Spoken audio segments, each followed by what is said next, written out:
সেদিন পেহেলগামে নিরস্ত্র সাধারণ মানুষদের ধরে তাদের জামা কাপড় খুলে স্ত্রীরা বাচ্চাদের সামনে দাঁড় করিয়ে তাদেরকে ধর্ম জিজ্ঞাসা করে এই সন্ত্রাসবাদী নাম্বার 1 দেশের লোক এবং দুষ্কৃতীরা তাদের সঙ্গে যা করেছে সেটা মানবতা শব্দটার মুখে একটি বড় থাপ্পড়। তারা যেভাবে নৃশংসভাবে নিরপরাধ মানুষদের মেরেছে এর জন্য একটি বড় শাস্তি হওয়ার দরকার ছিল। কতদিন ধরেই না আমরা অপেক্ষা করে আছি কবে ভারত এর জবাব দেবে, কবে প্রতিশোধ নেবে, আর সেই শাস্তি এখন শুরু হয়ে গেছে। ভারত স্বীকার করা শুরু করেছে, ভারত চালু করেছে অপারেশন সিন্দুর, যাকে বাংলায় বলে অপারেশন সিঁদুর। হ্যাঁ বন্ধুরা, অপারেশন সিন্দুর এই নামটা মনে রাখুন, কারণ এটা শুধু একটি ট্রেলার। আর এই পাকিস্তান যদি মুখোশ পরে আবার কোনো নতুন ষড়যন্ত্র করে বা হামলার প্ল্যানিং করে তাহলে এরপর যা হবে সেটা কেউ কল্পনাও করতে পারবে না। এখানে ভারতের বার্তা একেবারে ক্লিয়ার। তারা বলছে যে জাস্টিস ইজ সার্ভড। ভারতীয় সেনা অত্যন্ত নিখুঁতভাবে আঘাত করেছে, আর কোথায়? সেটি হলো পাকিস্তান অকুপাইড কাশ্মীরে। কোন বাহিনী দিয়ে? তা হলো ভারতীয় বায়ুসেনা। এবং এই স্ট্রাইকগুলো হয়েছে ভারতের নিজস্ব আকাশ সীমার মধ্যে থেকেই, একটিও সীমা লঙ্ঘন না করে। এই অপারেশনে একসঙ্গে 9টি টার্গেটে আঘাত হানা হয়েছে,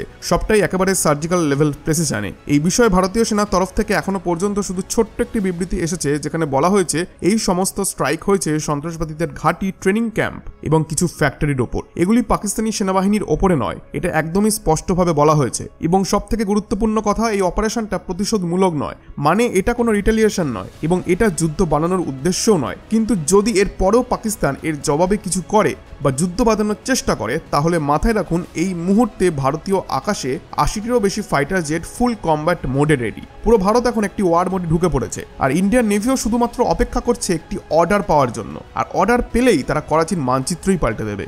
একটাই কার্পেট বম্বিং আর তাতেই পাকিস্তানের প্রায় 60% স্ট্র্যাটেজিক ট্রেড চোক পয়েন্ট ধ্বংস, যেখানে ওদের মোট আমদানি রপ্তানি 60% নির্ভর করে। মাত্র একটাই আঘাতে সেখানে ত্রাহি ত্রাহি রব উঠে গেছে। পুরো পাকিস্তান এখন ভয় আর আতঙ্ক ছড়িয়ে পড়েছে। আপনাদের কাছে আজকে ছোট্ট একটি রিকোয়েস্ট করব, কমেন্টে লিখুন জয় হিন্দ, আর ভিডিওটি যতটা সম্ভব লাইক আর শেয়ার করুন। দেখুন, আমি আগেই বলেছিলাম যে যুদ্ধ তো হবেই, হয়তো প্ল্যানিংয়ে কিছুটা দেরি হচ্ছে, কিন্তু এটা যে হবেই সেটি আমি বলেছিলাম। আর এখন এই ছবিগুলি একবার দেখুন।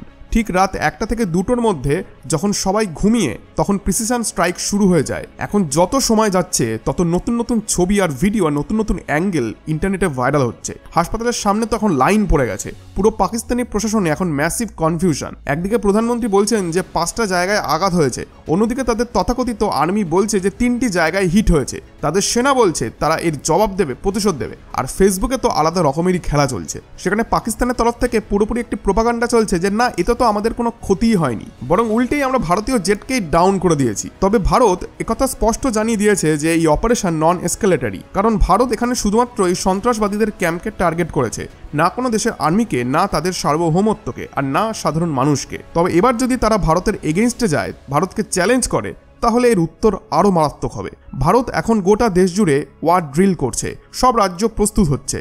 আর যদি কেউ ভাবছে যে এরপর ভারত চুপ থাকবে, ভারত থেমে যাবে, তাহলে বুঝে রাখুন এরপরের আঘাত আরো বিশাল হবে। আর সেই ইমেজগুলো, সেই বিস্ফোরণের ছবি, লাইন পড়া মানুষ, আতঙ্কিত জনতা, এই সব এখন পাকিস্তানের রিয়ালিটি। সেখানে না কোনো এয়ার ডিফেন্স সিস্টেম কাজ করেছে, না ওদের ফাইটার জেট কিছু করতে পেরেছে, আর না ওদের তথাকথিত নাম্বার 1 আর্মি কিছু ঠেকাতে পেরেছে। একটার পর একটা নিখুঁত স্ট্রাইক আর সঙ্গে সঙ্গে বিস্ফোরণ, আর তারপর হাসপাতালের সামনে সারি সারি আহত মানুষ, বিশেষ করে বাহওয়ালপুর। এখানে কেন এত গুরুত্ব?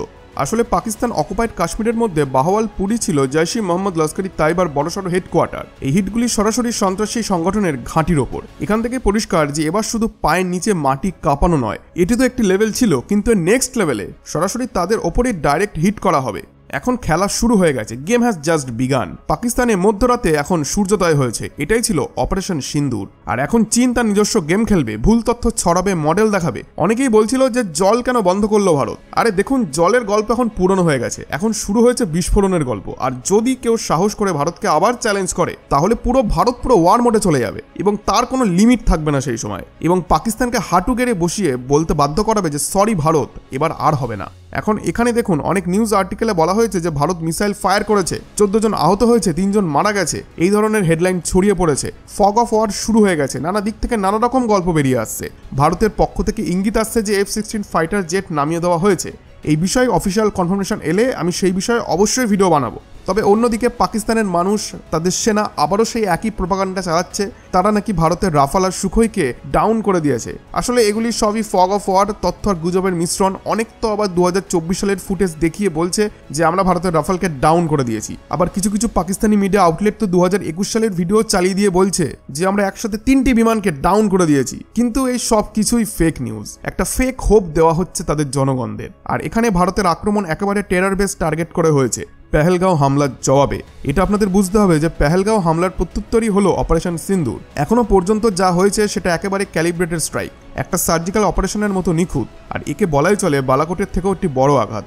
কেন বলছি? আসলে এর স্প্রেড অনেক বেশি, টার্গেটের সংখ্যা বেড়েছে, আর সব থেকে বড় কথা এবার চোখে পড়ার মতো প্রভাব পড়েছে। এমনকি পাকিস্তানও প্রথমবার এটিকে অস্বীকার করতেও পারছে না, বরং আন্তর্জাতিক সংবাদ মাধ্যমে রাত থেকে সকাল পর্যন্ত একের পর এক প্রতিক্রিয়া আসছে। আর তারা এটাও বলবে যে কোন দেশ শত্রু আর কোন দেশ বন্ধু। আর এখন তো সেটাও পরিষ্কার হওয়া শুরু হয়ে গেছে। ইন্টারন্যাশনাল মিডিয়াতে পাকিস্তানকে খুব করে ক্রিটিসাইজ করা হচ্ছে এর জন্য। তো ভারত একসঙ্গে 9টি টেরর ক্যাম্পে স্ট্রাইক করেছে পেহেলগাঁও হামলার জবাবে। এটি একটি বড় মাপের প্রতিশোধ। সরকারের তরফ থেকে দেওয়া স্টেটমেন্টে বলা হচ্ছে যে এই পদক্ষেপগুলি ছিল ফোকাসড, মেজার্ড আর নন এক্সক্লেটারি, মানে ভারত যুদ্ধ বাঁধানোর উদ্দেশ্যে কিছু করেনি। কিন্তু যদি কেউ যুদ্ধ বাঁধাতে চায় তাহলে দরজা খোলা আছে। কিছুক্ষণ আগেই ভারতীয় সশস্ত্র বাহিনী অপারেশন সিন্দুর চালু করেছে। টার্গেট ছিল সন্ত্রাসী সংগঠনগুলির পরিকাঠামো পাকিস্তান ও পিওকে এরিয়াতে।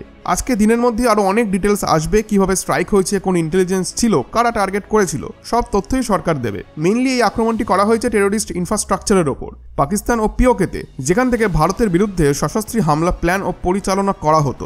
ভারতের পদক্ষেপ ছিল অত্যন্ত নিখুঁত, দায়িত্বশীল এবং কোনোভাবেই যুদ্ধ উস্কে দেওয়ার মতো নয়। বারবার বলা হচ্ছে পাকিস্তানি সেনাবাহিনীর কোনো ঘাঁটিকে কিন্তু টার্গেট করা হয়নি, কিন্তু এবার যদি তারা এই আক্রমণকে এসকালেট করতে চায়, নাগরিকদের টার্গেট করে বা ভারতের বিরুদ্ধে কোনো সেনা অভিযানে নামে, তাহলে পরবর্তী প্রতিশোধ হবে আরও নেক্সট লেভেলে, এবং সেই নেক্সট লেভেলটি হবে লিমিটলেস।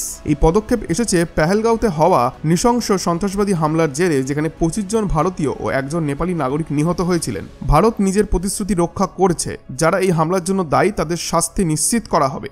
আর এই বিষয়ে আরও ডেভেলপমেন্ট আসবে, আরও নতুন নতুন ইনফরমেশন আসবে। আমি অবশ্যই তার জন্য ডেডিকেটেড একটি ভিডিও বানাবো। তাই আপনাদের কাছে ছোট্ট একটি অনুরোধ করব, চ্যানেলটিকে সাবস্ক্রাইব করে পাশের বেল আইকনে ক্লিক করে রাখুন, যাতে যখনই কোনো নেক্সট আপডেট আসবে আপনি সাথে সাথে সেটি জানতে পারবেন।